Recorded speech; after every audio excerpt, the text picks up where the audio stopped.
very lucky and you go to the right place, then the moon will completely block the sun. And when that happens, there's this like incredible effect, which is really unlike anything that I've ever experienced. It gets really dark. All the animals get really quiet because they think that the sun is setting.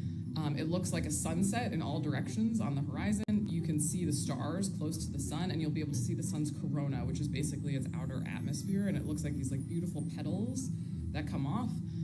And it's just a really otherworldly kind of phenomenon. All total solar eclipses are cool because they're relatively rare. In this decade, I think there will be about 3 or 4. Some solar eclipses just like go across an ocean or through the pole and there's nobody to see them. This one is pretty unique because it goes across the like entirety of North America. It'll go across a really populated area, and at least for me personally, it's actually pretty easy to drive to.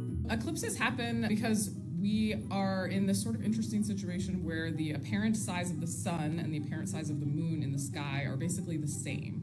Now, eclipses don't happen every month, so the moon is orbiting around the Earth, and once a month the moon will be somewhere between the Earth and the sun. But because the tilt of the moon's orbit is slightly off from the tilt of the Earth's orbit around the sun, they don't line up perfectly all the time.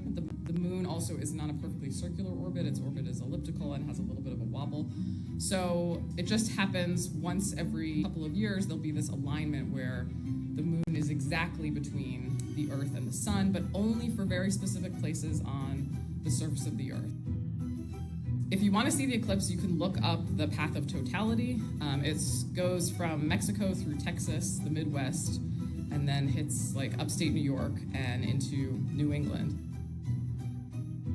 The next total solar eclipse is going to be in August of 2026, so in a few years, and that'll actually be in Europe. So if you miss this one, you should go to Spain for 2026.